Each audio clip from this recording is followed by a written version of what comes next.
अभिनंदन है, स्वागत है आपका देश के सबसे लोकप्रिय कार्यक्रम में। आप कहते हैं ना कि हम आएंगे डेमोक्रेसी बताएंगे, तो कल को जज फैसला देगा और वो हिंदुओं के पक्ष में होगा, उस जज के लिए इंपीचमेंट का प्रस्ताव लाएंगे, ऐसे करके लोकतंत्र बचाएंगे। अमित भाई, क्या आज दिया नहीं जलने दे रहे, कल सड़क पर चलने देंगे? हिंदू देश, हिंदू राष्ट्र, हिंदू की सरकारों में हिंदू इतना प्रताड़ित। बाबरी मस्जिद की शहादत में ये भी मिले थे, ये भी मिले थे। कांग्रेस पार्टी का वकालत नहीं था, वो वकील मुस्लिम पक्ष का था। ये बात क्यों नहीं कहते? नहीं, मुस्लिम पक्ष नहीं, बाबरी मस्जिद एक्शन कमेटी। बाबरी मस्जिद एक्शन कमेटी। बाबर से क्यों जोड़? बाबर हमारा रिश्तेदार नहीं, आपका है सर। बाबर तेरी रजा तेरा दिल चीर निकलेगी जब मां भारती की म्यान से शमशीर निकलेगी। Okay okay.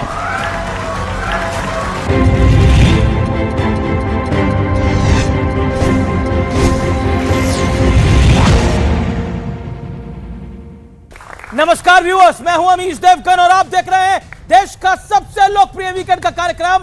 और आज इस हफ्ते इस वीकेंड के सबसे खास प्रोग्राम में हम बात करेंगे बड़ी गंभीर।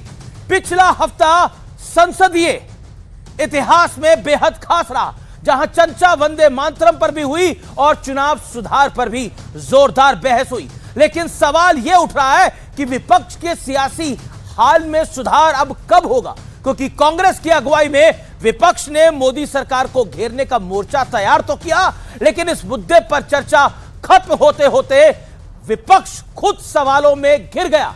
इसके बाद खुद गृह मंत्री अमित शाह ने समझाया कि आखिर विपक्ष को हर बार हार पर हार क्यों झेलनी पड़ती है, इसका असली कारण क्या है। तो सवाल यही है, क्या प्रधानमंत्री मोदी और अमित शाह से सियासी टिप्स लेकर विपक्ष अपना पॉलिटिकल अंदाज बदलेगा, या फिर आगे भी एसआईआर और वोट चोरी वाला पैटर्न ही जारी रहेगा। वीकेंड के इस सबसे बड़े कार्यक्रम में, वीकेंड की सबसे बड़ी बहस में, जनता जनार्दन के बीच, मेरे युवा मित्रों के बीच आज इसी मुद्दे पर सबसे बड़ी पॉलिटिकल डिबेट। अभिनंदन है, स्वागत है आपका देश के सबसे लोकप्रिय कार्यक्रम में। अब उन्होंने एक बार चिंतन करना चाहिए।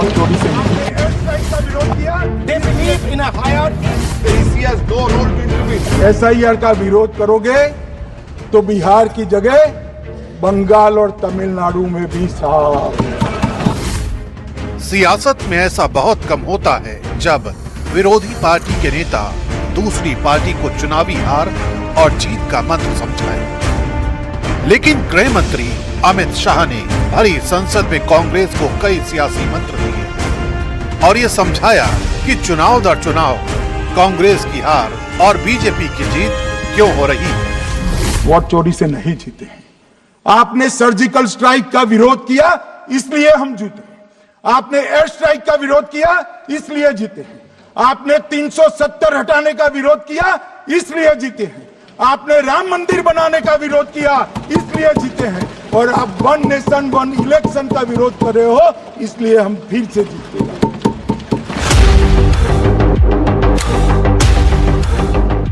शीतकालीन सत्र की शुरुआत में पीएम मोदी ने भी कांग्रेस समेत विपक्षी दलों को सियासी टिप्स देने की बात कही थी। अब उन्होंने एक बार चिंतन करना चाहिए कि पिछले 10 साल से ये जो खेल खेल रहे हैं, देश स्वीकार नहीं कर रही है इन पद्धतियों को। तो अब थोड़ा बदलें, अपनी रणनीति बदलें। मैं टिप्स देने के लिए तैयार हूं, उनको कैसे परफॉर्म करना चाहिए। वैसे सवाल सिर्फ बीजेपी नेताओं की नसीहत का नहीं, कांग्रेस की अगुवाई में विपक्ष कई मुद्दों पर देश के मूड के खिलाफ चला गया। 3 तलाक, आर्टिकल 370, राम मंदिर जैसे मुद्दों से शुरू हुआ यह सिलसिला एसआईआर तक पहुंच गया, जिस पर जनता को तो कोई आपत्ति नहीं है, लेकिन राहुल गांधी, ममता बनर्जी, अखिलेश यादव समेत तमाम विपक्षी नेता इसके खिलाफ ढोल पीट रहे हैं। আমাকে প্রমাণ করতে হবে আমি নাগরিক কিনা, মাথায় নাকে ঘষতেও ভালো এর থেকে প্রমাণ করতে হবে আমি নাগরিক কিনা। लेकिन यहाँ भी कहानी में ट्विस्ट है। आम जनता को एसआईआर फॉर्म नहीं भरने की सलाह देने वाली ममता बनर्जी ने ना करते खुद अपना एसआईआर फॉर्म भर दिया। तो सवाल है कि क्या विपक्ष जनता को गुमराह करने वाली राजनीति कर रहा है और इसीलिए विपक्ष हाशिए पर जा रहा है। आज जनता के बीच इसी मुद्दे पर होगी देश की सबसे बड़ी बहस। सियासी खेल विपक्ष क्यों फेल। तो चलिए आइए आपका परिचय करा देते हैं। आज कौन कौन से दिग्गज धुरंधर नेता हमारे साथ हैं। कोट अनकोट धुरंधर नेता प्रवक्ता हमारे साथ हैं। Doctor Sudhanshu Trivedi, member of parliament, Bharatiya Janata party के प्रवक्ता भी हैं जाने माने। मेरे साथ अजय उपाध्याय, प्रवक्ता कांग्रेस पार्टी के। मेरे साथ अमीर जमाई, प्रवक्ता समाजवादी पार्टी के। मेरे साथ स्वामी दिवाकर, आध्यात्मिक गुरु। मेरे साथ शादाब चौहान, AIMIM के प्रवक्ता। अंसार रजा साहब हमारे साथ मौजूद हैं। आप तमाम लोगों का अभिनंदन है। जोरदार तालियों के साथ अभिनंदन करिए तमाम मेहमानों का। चलिए तो इस चर्चा की हम शुरुआत करते हैं और मैं सीधा रुख करता हूं डॉक्टर सुधांशु त्रिवेदी का। सुधांशु जी, 3 चीजें बड़ी महत्वपूर्ण हैं इस सेशन के अंदर। वो है कि किस तरह से वंदे मातरम को लेकर चर्चा हुई, किस तरह से SIR को लेकर चर्चा हुई और वोट चुनाव सुधारों को लेकर चर्चा हुई, और तीसरी और सबसे महत्वपूर्ण चीज है विपक्ष का वॉकआउट आखिर में। क्या आपको लगता है सियासी खेल विपक्ष इसलिए फेल हो रहा है क्योंकि वो कई मुद्दे इसलिए नहीं उठा पाता क्योंकि आप उनको घेरते हैं बार बार? देखिए, विपक्ष की जो परफॉर्मेंस और कांग्रेस पार्टी की बहुत आउटस्टैंडिंग है, because they are always found standing outside जब मुद्दे की बात होती है। आपने देखा होगा जब वो मणिपुर के मुद्दे के ऊपर अविश्वास प्रस्ताव लाए थे, जब प्रधानमंत्री जी जवाब देना शुरू किए, छोड़ के चले गए।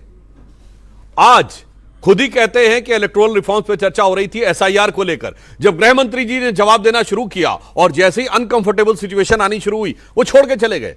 जब जिस मुद्दे की बात आती है तो सदन के बाहर गतिविधि ज्यादा नजर आती है, यानी आउटसाइड ज्यादा स्टैंड करते हुए दिखाई पड़ते हैं, इनसाइड नहीं दिखाई पड़ते। उस कारण से समस्या आती है और बहुत सारे लोगों ने नहीं ध्यान दिया हो तो मैं बताना चाहता हूं, जिस पॉइंट को बोला था गृह मंत्री अमित शाह जी ने, जिसके बाद थोड़ा नोकझोंक हुई और वो बाहर जाने लगे, कहते ना 45 दिन के अंदर CCTV क्यों हटा दिए जाते हैं।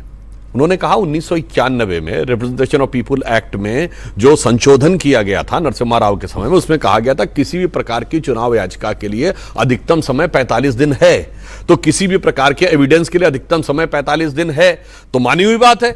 उस जमाने में CCTV नहीं थे, तो जो भी चुनाव से संबंधित सामग्री है तो अब CCTV उसमें है, तो वो आप ही की बनाई सरकार के नियम के तहत है। अच्छा चलिए, दूसरी बात, बिहार का चुनाव हुआ है, 45 दिन तो अभी बाकी है ना, क्यों नहीं कर रहे हो भाई, क्यों नहीं मांग रहे हो CCTV? अभी तुम कह रहे हो ना 45 दिन क्यों है, 45 दिन के बाद, अभी तो 45 दिन के अंदर है भाई, अभी क्यों नहीं मांग रहे हो? इससे साफ दिखाई पड़ता है कि कोई सूरत बदलना मेरा मकसद नहीं है, मेरा मकसद है हर कदम पे हंगामा होना चाहिए। और मैं एक लाइन में कह दूं, अमित शाह जी और प्रधानमंत्री श्री नरेंद्र मोदी जी जमीन से जुड़े हुए नेता हैं और राहुल गांधी जी जमीन से उड़े हुए नेता हैं। वो हर पार्लियामेंट सेशन के बाद उड़ के विदेश पहुंचते हैं और अभी भी सत्र चल रहा है। वो जर्मनी में क्या करने गए हैं? राजनीतिक दृष्टि से कुछ बात करने गए, कांग्रेस पार्टी को सांगठनिक दृष्टि से मजबूत करने के लिए गए हैं। अब ये बात समझ में नहीं आती, कांग्रेस पार्टी से जुड़ी मैटर्स में कांग्रेस अध्यक्ष क्यों नहीं जाता? कांग्रेस का जनरल सेक्रेटरी ऑर्गेनाइजेशन क्यों नहीं जाता? आज की डेट में राहुल गांधी जी के पास कांग्रेस संगठन का कोई पद नहीं। कांग्रेस में छोड़ेंगे ना, कांग्रेस अपने संगठन को किसके थ्रू मजबूत करना? मगर मैं अंत में एक बात और कह दूं, आपको लगता है राहुल कमजोर खड़ी होने लगता है राहुल ही मजबूत? मैं अंत में एक बात और कह दूं, 10 सेकंड देना। जिस प्रकार से ये अपने पैर पे खुद कुल्हाड़ी मारते, वंदे मातरम कांग्रेस अधिवेशन में 1896 में गाया गया था। आज 150वीं जयंती पे कांग्रेस को लीड ले लेनी चाहिए थी। उल्टा प्रियंका गांधी जी खड़े होकर कहती हैं कि बंगाल के चुनाव के लिए किया जा रहा है वंदे मातरम जैसा इतना विराट जो राष्ट्रगीत, और उसको आप चुनाव से जोड़ने का प्रयास कर रहे हैं। इन कारणों से कांग्रेस जो है वो चुनाव हारती रहती है, इस कारण से समस्या होती है। और उन्हें ये नहीं सोच के रखना चाहिए कि हमें एक बार सत्ता मिली थी और हमें मिलती रहेगी। तो जिसे एक पंक्ति में कहकर समाप्त करता हूं, कांग्रेस की स्थिति जानते आज क्या है? नादान तमन्ना रेती में उम्मीद की कश्ती खेती है, एक हाथ से देती है दुनिया 100 हाथों से ले लेती है। ओके, मैं अजय उपाध्याय जी का रुख करता हूं। अजय उपाध्याय जी, देश में आपकी पार्टी मजबूत नहीं हो रही, जर्मनी में आप करने के लिए जा रहे हैं, कैसे हो पाएगा ऐसे?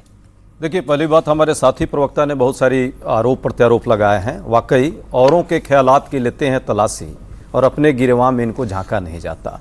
सच्चाई ये है कि मणिपुर पर जब चर्चा हो रही थी तो मात्र प्रधानमंत्री जी ने मणिपुर शब्द 8 सेकंड में बोला और 180 मिनट उन्होंने पार्लियामेंट में अनाप शनाप बोला।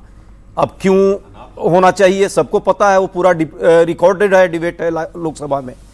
उस दिन जो हम लोगों ने बाइकाट किया है माननीय चर्चा अमित शाह जी का, एक बात उसमें बड़ा अच्छा तथ्य उन्होंने दिया कि भाई चुनाव आयोग का वो क्या है, बहनोई हो गए हैं। शब्द जो उन्होंने यूज किया मैं यूज नहीं करना चाहता आपके चैनल के माध्यम से, इसलिए बड़ा सम्मानजनक शब्द मैंने यूज किया है। तो ये पोल खुल गई और उसकी प्रशंसा उस भाषण की प्रधानमंत्री जी ने की। अब बात इन्होंने की है कि कैसे 51 का जो अभी जो है ये उदाहरण दे रहे हैं। अरे भाई सीसीटीवी फुटेज का जो प्रक्रिया ही है 1991 का, ये ऑलरेडी ये 2005 में लागू ही हुआ है। आप ही ने लोकसभा में भी बात रखी है। 2005 में जब लागू हुआ था तो ये प्रक्रिया उस समय 6 महीने प्लस की थी, जो उतना दिया उतना ही टाइम दीजिए। तो उस प्रक्रिया पर फिर से आपने स्पेशल क्यों कानून बना करके, यदि सब ठीक था तो उसको छुपाने की क्या जरूरत थी? जब पहले से ही चल रहा था तो कानून क्यों बना दिया? कानून नहीं बनाना था। दूसरी बात, हम रीडेबल मशीन मांग रहे हैं, उसमें मतदाता सूची, इसको देने में आपको क्या दिक्कत हो रही है? आपका एसआईआर की बात कर रहे हैं, एसआईआर पर किसी को कोई दिक्कत नहीं है। सब लोग चाहते हैं कि मतदाता शुद्धि पूर्णतः शुद्ध हो, लेकिन मतदाता को ही साफ कर देंगे ये कोई नहीं चाहता। मतदाता का अधिकार बना रहना चाहिए, प्रक्रिया सही रहनी चाहिए। दो मिनट 20 सेकंड हुआ, आपने अपनी बात को रखा। ओके, मैं सुधांशु जी आपकी बात आता हूं। गृह मंत्री ने बोला कि इस वजह से ये लोग चुनाव आ रहे हैं, उसके 5 कारण गिनाए। अब सरकार देख रही है, रूलिंग पार्टी देख रही है कि विपक्ष क्यों चुनाव आ रहा है, ये 4 कारण है। उन्होंने इसलिए बताया जब विपक्ष हार रहा है तो हम जीत रहे हैं। मैं सिंपल से बताता हूं। पहली बात, मणिपुर की चर्चा पर, मणिपुर पर अविश्वास प्रस्ताव लाए, डिजिटल रिकॉर्ड का जमाना है, आज कोई जाकर चेक कर ले। कांग्रेस ने 3% मणिपुर पे नहीं बोला, विपक्ष ने 3% नहीं बोला मणिपुर पे, और मणिपुर को लेकर हल्ला मचाने का प्रयास। राहुल गांधी जी की स्पीच में अगर 3-4% भी मणिपुर पे उनका भाषण हो तो बता दीजिएगा। मेरे सवाल पर अब दूसरी बात, इन्होंने कहा 45 दिन का कानून हमने नहीं बनाया साहब, आपका बना हुआ कानून है, और 45 दिन के बाद आप अपील कर ही नहीं सकते भाई, तो सीसीटीवी को आप क्या करेंगे? इसीलिए हम करें अभी 45 दिन के अंदर है, क्यों नहीं कर रहे हैं उसका जवाब नहीं दिया। क्या आप लोग समझ क्यों नहीं पा रहे? 370 का विरोध करते हैं, राम मंदिर का विरोध करते हैं, राम मंदिर आप अभी तक नहीं गए, और तो और जिस जज ने हिंदुओं के पक्ष में तमिलनाडु हाईकोर्ट में फैसला दिया, उस जज का आप इंपीचमेंट लेकर आए हैं, और उस इंपीचमेंट को साइन करके प्रियंका गांधी वाड्रा भी कहा खड़ी थी। और आपको लगता है कि आपको वोट पड़ जाएगा उसके बाद? वोट चोरी तो आप खुद करवा रहे हैं अपने आप। राम मंदिर की बात की है, राम मंदिर और राम के प्रति सबकी आस्था है, और आस्था गए आप अभी तक राम मंदिर? मैं खुद जाकर के आया। नहीं, मैं पूछ रहा हूं, राहुल गांधी गए राम मंदिर अभी तक? जब पहले अखिलेश यादव जी गए राम मंदिर अभी तक? पीढ़ियां जा चुकी हैं। सुनिए, ये एक राम मंदिर कौन जाएगा नहीं जाएगा व्यक्तिगत, बिल्कुल व्यक्तिगत मामला है, लेकिन तब आपने बोला कि हम अभी नहीं जाएंगे, बाद में जाएंगे, और बाद में गए क्या? भाई सुनिए, तो आप खाली यही काहे को इतना मेहनत करते हैं भाई? वो तो आपको मेहनत करेंगे सर, मेहनत करनी पड़ेगी हमें, आपको मान ही हमारे कोई बात ज्यादा थोड़ी है, आपको मान ही नहीं रहे हैं और आप झूठ में मेहनत करते हैं। इतना मत मेहनत कीजिए। सुनिए, अब इन्होंने कहा है खड़गे जी पर, नहीं क्या झूठ में मेहनत, नहीं क्या झूठ में मेहनत? अरे राहुल गांधी, अगर राहुल गांधी गए तो यहाँ बताइए, गए राहुल गांधी? भाजपा वाले आप नहीं, आप उस जज का, आप उस जज का भी सरेआम कह दिया कि अमीश देवगन जी तमिलनाडु हाईकोर्ट में फैसला दिया है, आप समाजवादी पार्टी, आपको नहीं कोई रिकॉग्नाइज कर रहे हैं। आपने जो चर्चा की है अभी, कहां की कहानी बता रहे हैं, सच्चाई ये है, कहानी नहीं, सच बता रहा हूं मैं आपको। सुनिए ना, वंदे मातरम शब्द में वंदे भारत 20 बार इनके सारे प्रतिनिधियों ने बोला। वंदे मातरम पार्लियामेंट के पटल पर प्रधानमंत्री वंदे भारत बोल रहे थे, वंदे मातरम नहीं बोल पा रहे थे, अपनी योजनाएं बता रहे थे। ये वंदे मातरम की बात करते हैं। देखिए, अभी हम वंदे मातरम पर चर्चा कर रहे हैं। मैंने जो सवाल पूछा, तमिलनाडु के हाई कोर्ट के जज के इंपीचमेंट को लेकर आए हैं, और वो इंपीचमेंट किस विषय पे लेके आएंगे? जनता जनार्दन, आपको जब वो पता लगेगा तो आपके पैरों के तले से जमीन निकल जाएगी। एक हिंदू पक्ष में फैसला आता है, और उसके बाद समूचा विपक्ष, समाजवादी पार्टी, कांग्रेस पार्टी, शिवसेना, उद्धव ठाकरे की तक की पार्टी, ये सब एक साथ आ जाते हैं और उस जज को इंपीच करने की बात करते हैं जो उस पक्ष में फैसला देता है। सोचिए, और लोकतंत्र के पैरोकार वहां सिक्योरिटी प्रोवाइड नहीं कर रहे वहां दिया जलाने के लिए। सोचिए, इसी देश के लोकतंत्र में ये हो रहा है, और ये सब लोग लोकतंत्र के पैरोकार हैं। स्वामी दीपांकर, इस देश में एक जज का इंपीचमेंट इसलिए हो रहा है क्योंकि उसने हिंदू पक्ष में फैसला दिया है। अमीश कहानी उसका दोष ये है। अमीश भाई, मैं एक बात कहना चाहता हूं, इससे मैं लोकतंत्र बढ़ रहा है इससे। मैं यकीन मानिए, मैं सिर्फ इसी विषय के लिए आज डिबेट ज्वाइन किया हूं। मेरा और बहुत सारी चीजों में आज रुचि नहीं है, सिर्फ इतना सा है। आप सब लोगों को अमीश भाई ने प्रस्ताव लेके आए हैं इंपीचमेंट का, मगर विपक्ष को सिर्फ इसलिए प्रस्ताव लाना था कि उन्होंने कहा सीआईएसएफ के जवान लेकर जाएं और वहां पर स्तंभ पर दिया जलाकर आए। Yes! और वो सदियों से दिया जलता आ रहा है। आखिरकार हिंदू का कार्तिकेय मंदिर पर, कार्तिकेय को वहां मुर्गन कहते हैं, कार्तिकेय मंदिर पर दिया जलाना गुनाह कैसे है? और अगर जज ने जजमेंट दिया जाकर जलाओ, तो उस जज के विरुद्ध समूचा विपक्ष खड़ा क्यों हो गया? मैं ये बात आज, मैं यकीन मानिए, मैं आपके साथ, मैं यहां खड़ा होकर नहीं पूछना चाहता था, मैं वहां खड़ा होकर पूछना चाहता था कि आखिरकार हिंदू का इस देश में निरपराध होना सबसे बड़ा अपराध है। इस देश में हाथ जोड़कर सभी लोगों से कह रहा हूं, हिंदू का निरपराध होना क्या सबसे बड़ा अपराध है? क्या सनातनी होना सबसे बड़ा अपराध है? और अगर अपराध है तो बताइए मुंह पर, वरना फिर बाद में आप हम ही से वोट मांगने आएंगे और कहेंगे कि वोट दीजिए। किस लिए दिया, किस लिए दें वोट? कि आज दिया नहीं जलने दे रहे, कल सड़क पर चलने देंगे? है कोई इसका भरोसा? और यकीन मानिए अमीश बाबू, समूचे हिंदू समाज में इसको लेकर रोष नहीं है, दुख है। इसलिए दुख है क्योंकि इसमें मेरे सपा के हिंदू हैं, मेरे बाकी विपक्ष के हिंदू हैं, वो भी तो हिंदू ही हैं। वो हिंदू होकर हिंदू का दिया नहीं जलने देना चाह रहे। किसको खुश करना चाहते हैं? उन्हें तकलीफ है या नहीं है, ये आपको कैसे पता? आप कह देते हैं, उन्हीं पार्टी के व्यक्ति स्टालिन ही कहते हैं कि डेंगू है, मलेरिया है, एड्स है, सनातन धर्म को कोई कुछ नहीं बोलता। ये हिंदू समाज इतना सोया हुआ समाज है, अपने बिना भी नहीं बोल रहा। मतलब कि सुधांशु बोले चलेगा, हम बोले चलेगा, उपाध्याय जी बोले चलेगा, आप बोले चलेगा, वो बोलने को तैयार ही नहीं है। मेरी हिंदू समाज से अपने लिए तो जागो, अपने लिए तो जागो, अपने लिए तो बोलो। आपके लिए उस जज को कैसे अपीच किया जा रहा, महाभियोग लाया जा रहा? सबरीमाला पर निर्णय आया था, सबने सम्मान किया, दोबारा कोई गया वहां? कोई नहीं गया। कश्मीर का रिवीजन करने से कोर्ट में मना कर दिया, कोई गया? कोई नहीं गया। मगर यार, हिंदू को दिया तो जलाने दो गुरु। इतना क्या तुष्टीकरण का चश्मा लगाकर अंधा हुआ देख रहे हैं? ओके अमीक जब भाई, सियासी खेल विपक्ष के लिए एक बड़ा कारण है। राम मंदिर का विरोध, 370 का विरोध, तमिलनाडु की एक पहाड़ी पर दिया जलाने का विरोध, और विरोध तब जब जज तमाम लोगों की बात सुनकर अपना जजमेंट दे रहा है। और लोकतंत्र के ठेकेदार, आप कहते हैं ना कि हम आएंगे डेमोक्रेसी बचाएंगे, तो कल को जज फैसला देगा और वो हिंदुओं के पक्ष में होगा, उस जज के लिए इंपीचमेंट का प्रस्ताव लाएंगे, ऐसे करके लोकतंत्र बचाएंगे। अमीश भाई जवाब दीजिए। अमीश भाई, मैं आज आपके दुख के साथ हूं। हिंदू राष्ट्र, हिंदू देश, मेरा दुख यह है कि लोकतंत्र की बात करके लोकतंत्र में नहीं सुनी जा रही है। हिंदू देश, हिंदू राष्ट्र, हिंदू प्रधानमंत्री, हिंदू उत्तर प्रदेश का मुख्यमंत्री, हिंदू की सरकारों में हिंदू इतना प्रताड़ित, दुख का विषय तो है। 2024 में, ये तमिलनाडु की घटना, 2024 में पूरे देश में, उत्तर प्रदेश में जो फैसला हुआ, अयोध्या जी से जो उन्माद, दंगे फसाद, शिलान्यास के जमाने से पूरा देश को जला के सुधांशु भाई की पार्टी जो दिल्ली तक पहुंची थी, श्री रामचंद्र जी का जो फैसला था 2024 में, अयोध्या हार गए, उत्तर प्रदेश हार गए। समाजवादी पार्टी को श्री रामचंद्र जी का जो आशीर्वाद था भाजपा को नहीं मिला। और आज तक जब भी उस मंदिर में कोई भव्य कार्यक्रम होता है, कहते हैं अखिलेश जी नहीं गए, आडवाणी जी कब जाएंगे, जोशी जी कब जाएंगे, विनय कटियार तो रो रहे हैं कि हमारा इनकाउंटर ना हो जाए, ये तो जूनियर हैं, हमारे भाई हमारा सम्मान करते हैं। सीधी सी बात है कि उत्तर प्रदेश में 17 से 25 की सरकार में जितने ब्राह्मण कूटे गए हैं, जितने ब्राह्मणों का फेक इनकाउंटर हुआ है, मुसलमानों का नहीं हुआ है, दलितों का नहीं हुआ है। एक दलित को घुड़चोरी चढ़नी हो, पीएसी लगानी पड़ती है। अमीश दुर्गन भाई, कैसा हिंदू राष्ट्र में हिंदुओं के साथ यह अन्याय है?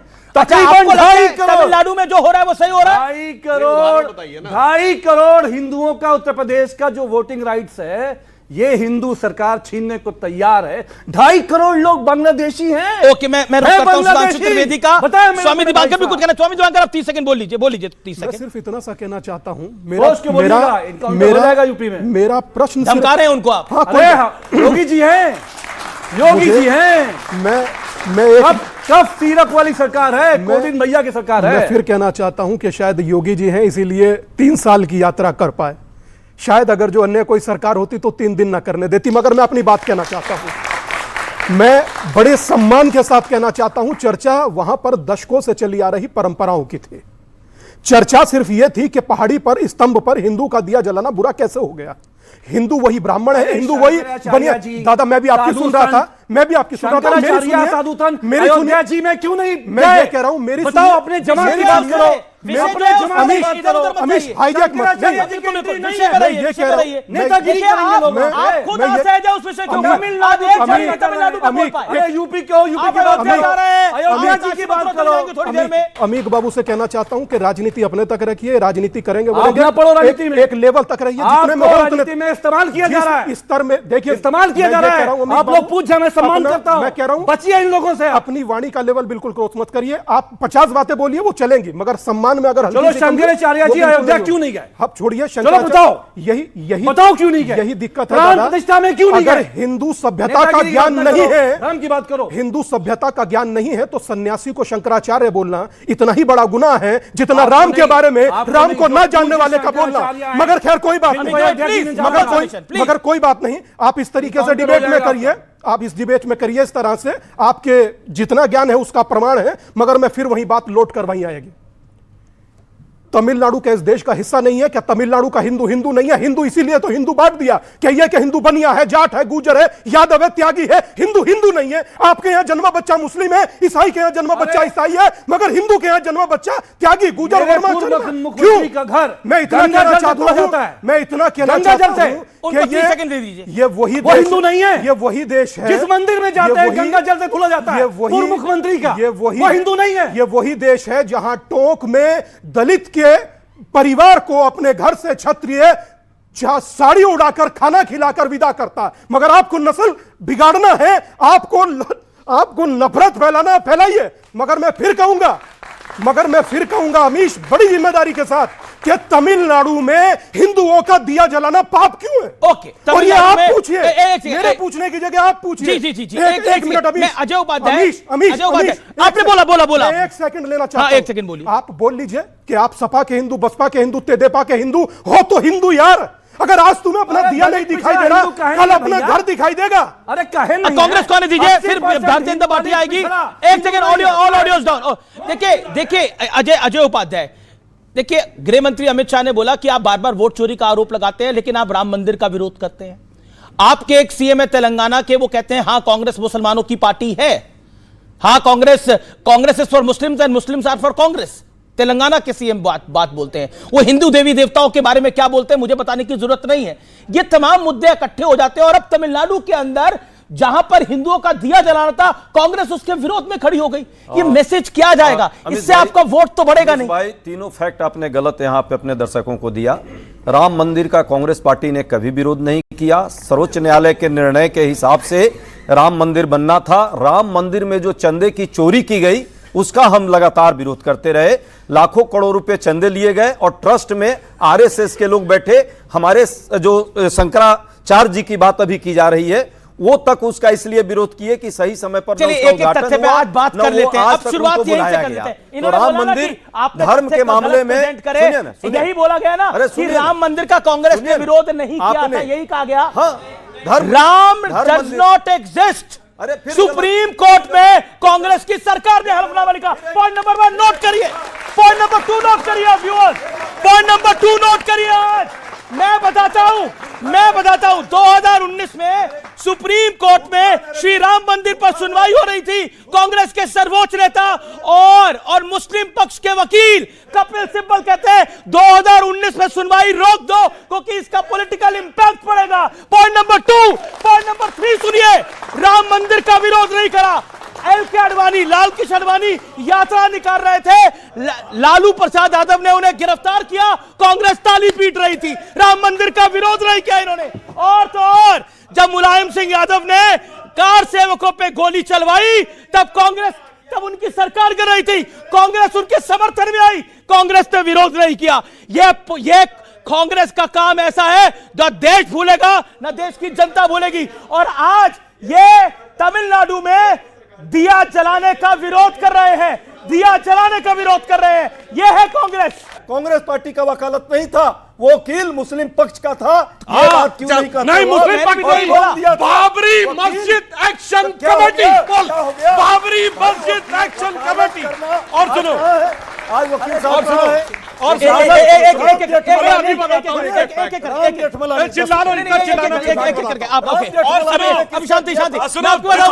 दिसंबर 1961 में बाबरी मस्जिद एक्शन कमेटी की जो पहली पिटीशन है सुन्नी सेंट्रल वक्फ बोर्ड की, उसमें क्या लिखा है? We are standing for a mosque built by foreign invader Babar. उसके पक्ष में तुम्हारा फॉर्मर लॉ मिनिस्टर खड़ा था, बेहुदेपन की हद है। सुनिए, राम मंदिर कोई नहीं गया, बाबर की कब्र पे 3 पीढ़ियां गई। 59 में जवाहरलाल नेहरू बाबर की कब्र पे अफगानिस्तान में गए, 68 में इंदिरा गांधी गई, 2005 में राहुल गांधी गए। भैया बुलावा आया था क्या?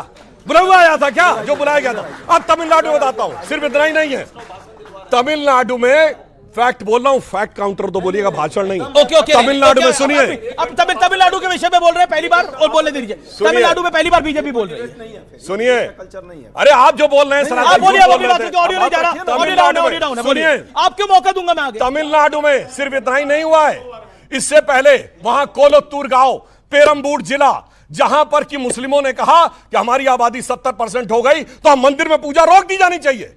डीएमके और इंडी गठबंधन ने रोक दी।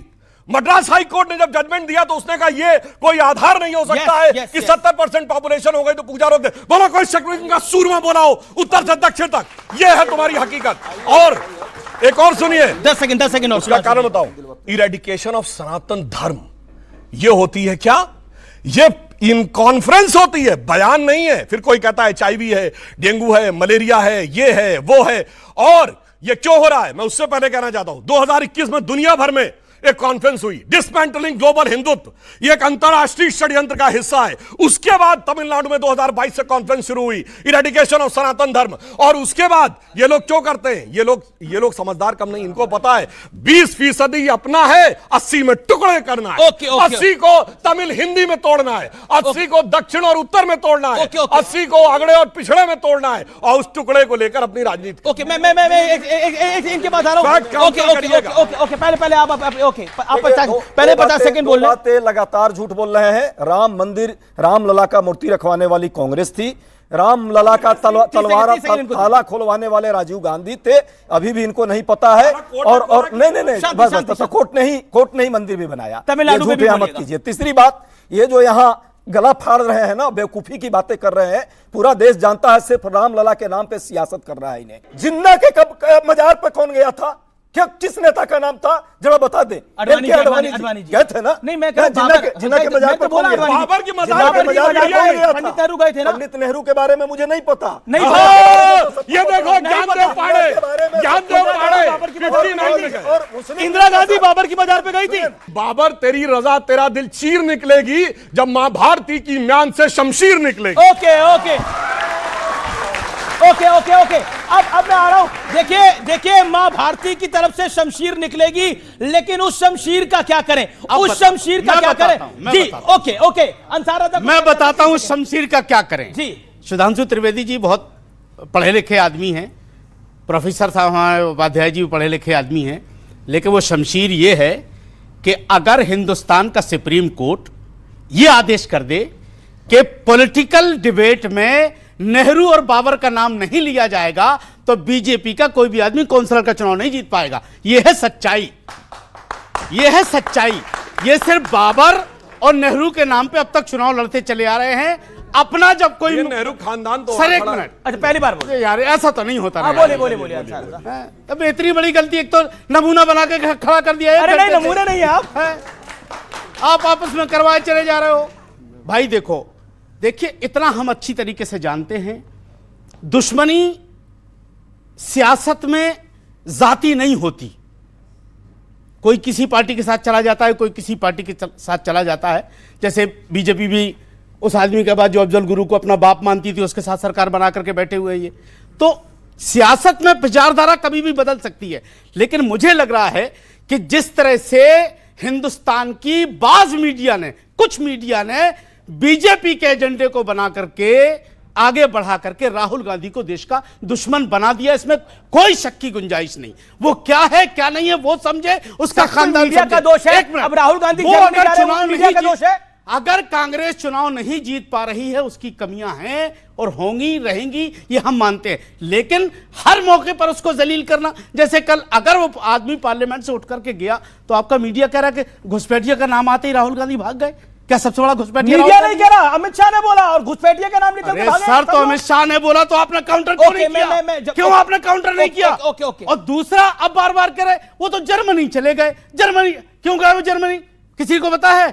वो इसलिए गए हैं कि हिटलर ने जर्मनी को बर्बाद कैसे किया था, कहीं वही हाल हमारे मुल्क में तो नहीं हो रहा है। वो तलाश करने गया है वो आदमी, वो इसलिए जर्मनी गया है। ओके, सुधांशु त्रिवेदी से मुझे इसका जवाब लेना पड़ेगा। फिर शादाब चौहान काफी देर से वेट कर रहे, पहली बार बोलेंगे। ओके, बोलो शादाब भाई। मतलब हिटलर की रूह से मिलने का अब उनको पहली बार तो बोलने दीजिए। शादाब चौहान के लिए जोरदार तालियां, बड़ी पेशेंस से अपनी वेट कर रहे हैं। शादाब चौहान, तो राहुल गांधी जर्मनी हिटलर की जांच करने के लिए गए हैं बकौल मौलाना अंसार रजा। अब आप बताइए, आपको लगता है कि जर्मनी जाकर बीजेपी को हराया जाएगा, ऐसा आपको लगता है? नहीं, देखिए वो कहाँ गए हैं, किस विषय में गए हैं, ये तो वही बता सकते हैं। और मैं तो कहता हूं कि हिटलर हो या उस प्रकार की मानसिकता के जो लोग भी हों, वो कहीं भी कामयाब सफल नहीं होने चाहिए, ये हमारा विश्वास है। अभी महाराज ने और सुधांशु जी ने दो बातें कहीं कंटिन्यू, हिंदू हिंदू हिंदू। उन्होंने हिंदू की बात की, शादाब चौहान हिंदुस्तानियों की बात करेगा। और वो बात ये है कि 1882 में जब बंकिम दा, मैं प्रधानमंत्री जी के अनुसार बोल रहा हूं, बंकिम दा जी ने जब 1882 में आनंद मठ लिखा, जिसके माध्यम से वंदे मातरम का जिक्र हुआ, उससे पहले कोई इतिहास नहीं है हिंदू मुस्लिम में नफरत का।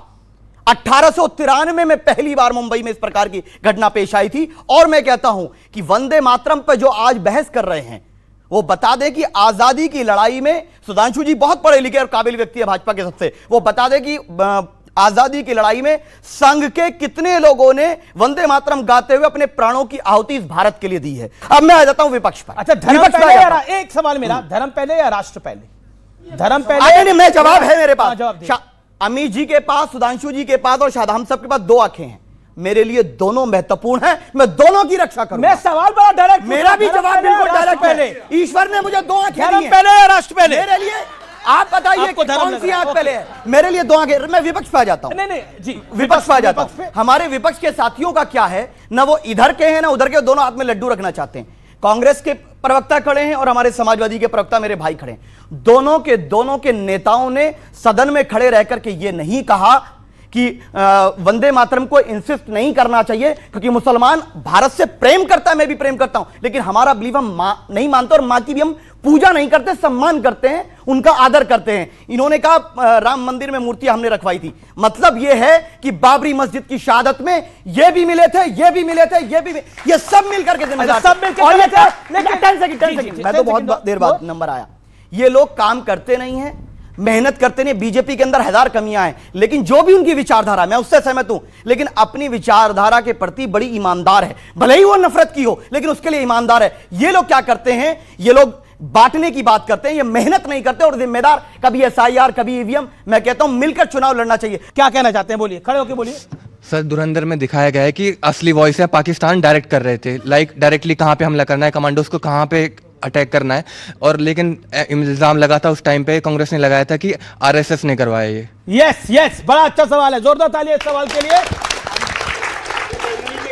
एक बात, क्योंकि धुरंधर फिल्म एक आई है जो कि बहुत बड़ी सुपरहिट फिल्म है, उसकी बहुत चर्चा हो रही है, लेकिन आज मैं आपको दिखाना चाहता हूं असली धुरंधर, इस देश के एनएसए अजीत डोवाल ने काफी वर्षों पहले एक बात बोली थी, वो आज के परिप्रेक्ष्य में जरूर सुननी चाहिए व्यूअर्स, और यहां पर जो दर्शक बैठे हैं वो जरूर सुने, और फिर वो 30 सेकंड की बाइट है, सुनते हैं जरा एक बारी वीडियो। दर्द है तो केवल इसी बात का, भारत के इतिहास में अगर दर्द केवल इस बात का नहीं है कि विदेशियों ने हमारे साथ क्या किया, उनका तो हम मुकाबला कर लेते, दुख इस बात का था कि हमारे सभी लोगों ने साथ नहीं निभाया और साथ नहीं दिया, और इसकी फीलिंग आज भी मुझे इस देश में होती है। ये कुछ वर्षों पुरानी बाइट है, बड़ी इस समय वायरल हो रहा है। मैं एक सेकेंड मैं सुधांशु त्रिवेदी से समझना चाहूंगा। सुधांशु त्रिवेदी, अजीत डोवल का कहने का तात्पर्य क्या था? कुछ वर्ष पुरानी ये बाइट है, मैं फिर एक बार डिस्क्लोजर दे रहा हूं, मेक योर पॉइंट। उनके कहने का भाव बहुत स्पष्ट था, जब जब हम बटे तब तब हम कटे। जब हम राजा अंभी और पोरस के बीच में बटे, यूनानियों के हाथों कटे। जब जयचंद और पृथ्वीराज चौहान के बीच में बटे तो गोरी के हाथों कटे। जब महाराणा प्रताप और राजा मान सिंह के बीच में बटे तो अकबर के हाथों कटे। जब छत्रपति शिवाजी महाराज और मिर्जा राजा जयसिंह के बीच में बटे तो औरंगजेब के हाथों कटे। सर अपने अपने टर्न पे बोलिए। अरे आप अजीत डोभाल के माने का जो उन्होंने दो लफ्ज बोले हैं, इन्होंने सारा चीजें दो बिरादरियों में बांट दिया। उस चीज को एक मिनट मैंने सारे विदेशी लुटेरों का नाम दिया, बिरादरी कैसे आ गई? ये चोर की दाढ़ी में तिनका, चोर की दाढ़ी में तिनका। भाई साहब मतलब है उनके ये सुनिए, गोरी अकबर औरंगजेब में बिरादरी, देखो कहते कहते आरज़ू पे आ गई। की बात की आप आजाद भारत की बात, वो कब की बात कर रहे थे? आपने 2 साल पहले बोली, अब आप बताइए कि 2 साल पहले नहीं, और क्या पुरानी बात के बारे में बोली जो बीजेपी ठीक है, ओके सुधांशु जी 30 सेकंड मत जाने दो ना भाई। इन्होंने कहा ऐसे नहीं आप मुसलमानों को दुश्मन बना रहे हो। सुनिए अब आजाद भारत की बात कर रहा हूं। सुनिए आजाद भारत में आजाद सुनिए ना, फिर मुसलमानों को जोड़ रहे हो। सुनिए तो औरंगजेब को मुसलमानों से क्यों जोड़ रहे हो? बाबर से क्यों जोड़? बाबर हमारा रिश्तेदार नहीं, आपका है सर आपका है, हमारा नहीं है। हम नाम नहीं लेते चुनाव में बाबर का, आप लेते हो चुनाव में, हर चुनाव में। बोलिए भावनाओं में भाई जा रहे। सुनिए हम बह रहे भावनाओं में। अब पूरा बोल लो। अकबर औरंगजेब की कब्र पे कौन गया? इमरान प्रतापगढ़ी कांग्रेस के नेता और असदुद्दीन ओवैसी, अकबरुद्दीन ओवैसी। क्या कहते हो? मेरा मतलब नहीं है भाई, ऐसा झूठ ना बोलो। जब हमने और क्या तरीका है भाई? अब सुनो, औरंगजेब रोड की जब नाम बदलने का प्रयास किया तो किस किस पार्टी के विधायक ने आके छाती पीटी थी और नाम अबुल कलाम साहब के नाम पे रखा जा रहा था। मौलाना साहब, इतना झूठ बोल के नहीं बचा जा सकता। सवाल आपका पॉइंट, अपनी बात रखो। सर मेरा सवाल यह है कि पार्लियामेंट में वंदे मातरम पे चर्चा हो रही है, SIR पे चर्चा हो रही है। सर हम युवा है, हमारी बेरोजगारी पे, हमारी शिक्षा पे कब चर्चा होगी? ओके बिल्कुल कहना चाहता हूं, जब बेरोजगारी और शिक्षा की बात होती है तो ये लोग क्यों ले आते हैं बाबरी मस्जिद बीच में? पूछो ना। आज आप कहते हो सबसे खराब स्थिति मुसलमानों की है। सुनो एक बात, 37 लाख एकड़ जमीन पड़ी हुई है वक्फ बोर्ड के पास। कितने स्कूल बनाए, कितने यूनिवर्सिटी बनाई, कितने कॉलेज बनवाए, कितने मेडिकल कॉलेज बनवाए? रोजगार कैसे मिलेगा? वो वक्फ बोर्ड पे आ गए। अच्छा ठीक है, और सवाल ओके, सवाल क्या? विपक्ष पार्टी हार का मंथन करने की जगह वोट चोरी जैसे मुद्दों को क्यों उठाती है? ओके, विपक्ष पार्टी हार के मंथन करने की जगह वोट चोरी जैसे मुद्दों को क्यों उठाती है, इसका जवाब अब आप बताइए ना। हर बारी वोट चोरी, पहले ईवीएम की दिक्कत थी, अब वोट चोरी की दिक्कत है, क्यों? बच्चे ने बहुत ही अच्छा 30 सेकंड सार्थक प्रश्न किया है। वोट जो चोरी इस लोकतंत्र से जुड़ा हुआ मुद्दा है। चुनाव आयोग का मतलब है निष्पक्ष, पारदर्शी और विश्वसनीय होना चाहिए। हम चाहते हैं सभी राजनीतिक दल विश्वसनीयता का जो संकट आ रहा है उस पर प्रश्न लगाए और ईमानदारी से सही चर्चा हो, ताकि लोगों में भरोसा बढ़े लोकतंत्र के लिए। के बाद आता हूं अमित भाई, क्या आपको लगता है विपक्ष एक नैरेटिव बनाने की बार बार कोशिश करता है कि देखिए SIR हो रहा है, गलत हो रहा है? ममता बनर्जी भी यही बात कह रही थी कि SIR हो रहा है, मैं फॉर्म नहीं भरूंगी, लेकिन फाइनली उन्होंने भी फॉर्म भर दिया। उन्हें पता है कि यह जरूरी है, आपको भी पता है यह जरूरी है। अब आप बार बार नैरेटिव बनाने की कोशिश करते हैं, लेकिन फाइनली खुद एक्सेप्ट करते हैं। भाई जब SIR हो रहा है तो इलेक्शन कमीशन ने SIR में ये कहीं नहीं कहा है कि ये नागरिकता प्रमाण करने का कोई मिशन है, रिवीजन कमीशन है। लेकिन आदरणीय गृह मंत्री जी ने भारत की संसद में जब चर्चा करी है तो वो कहते हैं कि वो SIR की बात ना करके उसमें घुसपैठ जोड़ते हैं। चलिए आइए घुसपैठ पे। सुधांशु जी, अगर बांग्लादेशियों को यहां से सरहद पे छोड़ने चलना है, समाजवादी पार्टी आपके आगे आगे चलेगी। नंबर 1। नंबर टू कहा जा रहा है हमारे मुख्यमंत्री योगी आदित्यनाथ जी कि डिटेंशन सेंटर बनाएंगे। जी बड़ी अच्छी बात है। हम ये पूछना चाहते हैं कि जो घुसपैठ हुई है, चलो सरहद पर छोड़कर आओ, मेरे नौजवान दोस्त ने जो बोला, लेकिन डिटेंशन सेंटर का अंतरराष्ट्रीय लॉ क्या है? लॉ ये है कि जब हर जोन में, हर मंडल में योगी आदित्यनाथ जी डिटेंशन सेंटर बनाएंगे, साफ पानी, बिजली, कपड़ा, खाना, दवाई, आपको उनके पानी और बिजली की चर्चा है, लोगों की पानी और देना पड़ेगा। अच्छा ठीक है, अब कब आप सिरप, अब आपको पूरी पेशेंट 10 सेकंड आपको डॉक्टर देना पड़ेगा, कब सिरप देना पड़ेगा, किताबें देनी पड़ेंगी, आम लोगों के पैसे से, उत्तर प्रदेश के आम कॉमन टैक्सपेयर के पैसे से हम ये होने नहीं देंगे। अच्छा 2 minute 10 second, 2 minute 12 second 10 second आप बोले और उतनी ईमानदारी से आपको सुधांशु त्रिवेदी ने सुना। मैं कह रहा हूं 1.5 मिनट आप उनका भी जवाब सुनिएगा। और आपको उनके डॉक्टर की चिंता है, घुसपैठियों के, आपको घुसपैठियों के बिस्तर की चिंता है, उनके साफ पानी की चिंता है, उनके साफ शौच की चिंता है। घुसपैठियों की चिंता थोड़ी देर के लिए बंद कर दीजिए, यूपी की पब्लिक की चिंता करिए, वोट उन्होंने आपको देना है। ओके, आप देखिए ओके 40 सेकंड। वो खौफ, 50 सेकंड, घबराहट और छटपटाहट साफ दिखाई पड़ रही है। आल्हा में एक लाइन है कि का गति बरनो बग उदल की जहकी मार सही ना जाए, और एक का मारे दुई मर जावे, तीसर खौफ खाए मर जाए। वो जानते क्या हो रहा है? कार्रवाई कर रहा है चुनाव आयोग, पकड़े जा रहे हैं घुसपैठिए। ये तीसरा कौन है जो खौफजदा होता चला जा रहा है? इसे समझने की जरूरत है। और मैं बता रहा हूं फैक्ट पे, इन्होंने जो बात कही डिपोर्टेशन, क्या हुआ जब से हमारी सरकार आई है? सब ऐसा भाग के गायब हो गए हैं। हम बताना चाहता हूं 42 लाख लोग, सर अपने बात सुनिए। अरे वो आपको 2 मिनट 20 सेकंड 12 सेकंड सुना। 42 लाख लोगों का वोट कटा जी बिहार में। 42 लोग भी सामने आए, यही तो होते हैं छुपे हुए। वो सर्टिफिकेट लेके थोड़ी घूम रहे होते हैं कि बांग्लादेशियों में रोहिंग्या जब आपसे कागज मांगा जाता है। बिहार में 42 लाख लोग, आप एमपी हो, वो रोहिंग्या हैं, घुसपैठिया हैं बिहार में जो मिले हैं। तो डिटेंशन सेंटर बिहार में कहां, बताओ भाई? मेरी भाई कहां पर है डिटेंशन सेंटर? होने दो भाई। 42 लाख का वोट कटा, 42 सामने नहीं आए। आप जानते जब पकड़ने के लिए जा रही है पुलिस, भाई साहब अपने एड्रेस पे मिल नहीं रहे हैं, बिलों में घुस घुस के भाग गए हैं। बांग्लादेश के बॉर्डर के ऊपर लाइन लगी हुई है वापस जाने की, और अपने मुंह से कबूल कर रहे हैं कि 4-4 बार हम वोट डाल चुके हैं। और जब वो बांग्लादेशी घुसपैठियों को जाते हुए देखते हैं तो इनके दिल से जानते क्या आवाज आती है? तुमने किसी की जान को जाते हुए देखा है? वो देखो मुझसे रूठ कर मेरी जान जा रही है। साफ समझ में आता है कि क्या स्थिति है। एक स्वामी जी बात ओके अंसार साहब कुछ कहना चाह रहे हैं? एक छोटा सा होगी यार। नहीं मैं डबल माइक लेके आ रहा हूं। आपके साथ नाइंसाफी कैसे होने दे सकते हैं? आपके साथ नाइंसाफी कैसे होने दे सकते हैं? हम इनके साथ हैं भाई। ओके बोलिए, अब बोलिए।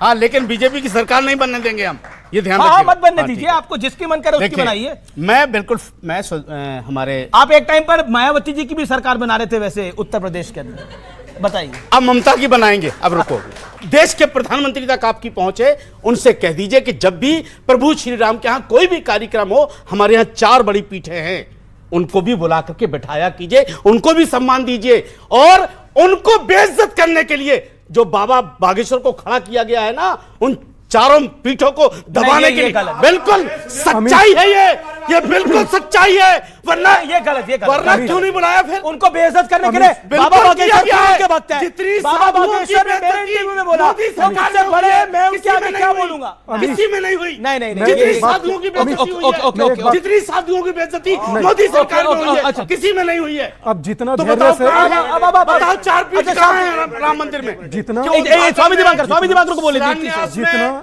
और ध्वजारोहण में कहां 4 लोग? कहां 4 लोग? जितना धैर्य से आपने बोला, हमने सुना ना। मैं सुनूंगा, थोड़ा सा सब्र रखना। मैं हाथ बांध के सुनूंगा आपको। बोलिए। आपके लिए जैसे मदीना एहतराम की बात है, मेरे लिए मेरा राम मंदिर एहतराम की बात है। बिल्कुल है। मेरे लिए मेरा कार्तिकेय का मंदिर, काशी मंदिर, मथुरा मंदिर एहतराम की बात है। आप सोचिए कि आप एक बात डिबेट में सुनने को तैयार नहीं है और आपने सब बात किनारे कर जहां कहां मदीना है वहां मदीना, वहां उसके अलावा कुछ नहीं हो सकता। आप सोचिए कि कोई एक कांग्रेस का सीएम खड़ा होता है, रेवंत रेड्डी, और वो कहता है कि जो शराब पीता उसके लिए अलग देवता, जो भांग खाता उसके लिए अलग देवता। मेरे दिल पर क्या बीतता होगा? बिल्कुल सही है पर कोई नहीं, क्योंकि मेरा दर्द या मेरी नहीं दादा बोलने दीजिए दादा, मैं कह रहा हूं गलत, मैं कह रहा हूं मौलाना साहब सुन लीजिए। अगर बोलने वाले नरेश अग्रवाल हो या इस धरती का कोई भी आदमी अगर देवता के विरुद्ध बोलेगा तो वो अन्याय, पाप और मुझे लगता है उससे बड़ा गुनाहगार बिल्कुल मैं कुछ नहीं हो सकता। और आप सुनिए मेरी बात, मुझे दुख इस बात का होता है कि जिन्हें मैं अपना कहता हूं वो न्यूनतम आस्था का भी पिंडदान कर कर मुझे दिया जलाने से रोक देते हैं। मेरा आपसे सवाल यह है कि असाउद्दीन ओवैसी ने एक बयान दिया, उन्होंने बोला, उन्होंने डिग्री की बात बोली, उन्होंने बंकिम चंद बीए पास नहीं कर पाए थे, उन्होंने 8 दिसंबर को लोकसभा में यह बात बोली। क्यों? मतलब अगर कोई बीए पास नहीं है तो वो आपको लगता है कि वो अच्छा लिख नहीं सकता, अच्छा पढ़ नहीं सकता? ऐसे तो वाल्मीकि जी, तुलसीदास जी, ये क्यों बोला उन्होंने? देखिए, जिनका आप नाम ले रहे हैं वाल्मीकि जी, वो संत कैटेगरी के हैं, उनका एक सम्मान, उनसे बंकिम दा का कंपैरिजन हो ही नहीं सकता। और वो 7 नंबर से फेल हुए थे, मैं ये भी बता दे रहा हूं, 7 नंबर, ज्यादा फेल नहीं हुए थे, सिर्फ 7 नंबर से हुए थे। दूसरी चीज ये है कि उन्होंने जो आनंद मठ लिखी, आपने वाल्मीकि जी का कंपैरिजन किया, वाल्मीकि जी की रामायण में कहीं भी अत्याचार, अन्याय और किसी समाज के प्रति द्वेष भावना नहीं है। आनंद मठ में मुसलमानों के प्रति द्वेष भावना है। इसीलिए सुन लीजिए, इसीलिए कहा कि आप जिसका महिमा मंडन करने जा रहे हैं उस व्यक्ति का क्या किरदार रहा है देश की आजादी के अंदर, और उसको जो चर्चा कर रहे हैं, आज जो लोग चर्चा कर रहे हैं, ये बता दे वंदे मातरम गा करके कितने आरएसएस के लोगों ने अपने प्राणों की आहुति दी है। पहले भी सवाल पूछा, सुधांशु त्रिवेदी, बंकिम बाबू जो थे वो बीए पास नहीं कर पाए थे, मुसलमानों के प्रति नफरत। ये ओवैसी ने कहा आपके फेलो पार्लियामेंटेरियन हैं, क्या कहना चाहते हैं आप इसको? देखिए, 1882 में कितनी यूनिवर्सिटीज और कितने कॉलेजेस थे उस दौर में? हम एक बात कहनी, उन्होंने कहा कि मुसलमानों के खिलाफ नफरत। पहली बार वंदे मातरम कब गाया गया है? 1896। हाँ, उसकी कांग्रेस, कोलकाता कांग्रेस अधिवेशन, उसकी अध्यक्षता किसने की थी? किसी ने भी किया, डजंट मैटर। अध्यक्षता, देखिए जो गलत है हमारे लिए, सुधांशु 10 सेकंड आप पूरा हो जाने दीजिए, आप 10 सेकंड आप लंबा बोलिए, आपको बोला ना, ये बोला, सुनिए, करते हैं ना, यही काम गलत है उनकी बारी है। तो रहमतुल्लाह अहमद सयानी ने की, सुनिए, रहमतुल्लाह अहमद सयानी ने की, और वहां से लेके 1923 तक, जिसमें मोहम्मद अली जौहर तक कांग्रेस के अध्यक्ष रहे, तब तक पूरा गाया जाता रहा, कोई समस्या नहीं आई। जो प्रधानमंत्री जी ने कोट किया जिस दिन 15 अक्टूबर 1937 को मोहम्मद अली जिन्ना ने लिखा कि मुसलमानों को इससे प्रॉब्लम है, खट से कांग्रेस ने 26 अक्टूबर 1937 में किया।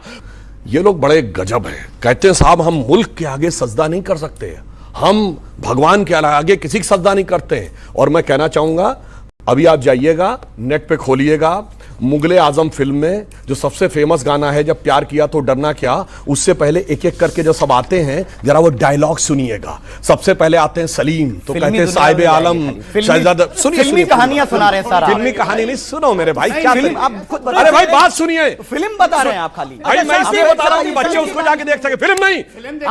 सुनिए, बादशाहों के बारे में बोला जाता था, सजदे में निगाह रहे तमाम होश और खिरत पेश बादशाह रहे, बादशाह को सजदा करते थे और कहते देश को सजदा बोलो, हर बादशाह के लिए बोला जाता था। देखिए, बादशाह को सजदा नहीं किया जाता था, बादशाह को सजदा नहीं किया जाता था, नहीं किया जाता था। अरे साहब, नहीं किया जाता था, किसी बादशाह को सजदा नहीं हो सकता, किसी को भी नहीं पर होता हो सकता। और सुनिए, हम अपने हिंदुस्तान की सरजमीन पर सजदा करते हैं, सरजमीन को सजदा नहीं करते। ध्यान रखिएगा इस चीज को। एक मिनट बाद नहीं चला। अच्छा, सजदे कितने टाइप के होते हैं? एक ही सजदा होता है सर, जो अपने रब को होता है। अब सुनिए, बस अब सुनिए, मौलाना साहब का ज्ञानवर्धन में करता हूं। सजदे 2 होते हैं, सजदाए उबूदियत और सजदाए ताजमी। यह तक तो पता नहीं, सजदे भाषण कर रहे हैं। आप तमाम लोगों का बहुत बहुत शुक्रिया। तो फिलहाल आज के इस बड़े कार्यक्रम में इतना ही। आपको मेरा नमस्कार, जय हिंद, और मेरे साथ बोलेंगे वंदे मातरम, वंदे मातरम, वंदे मातरम।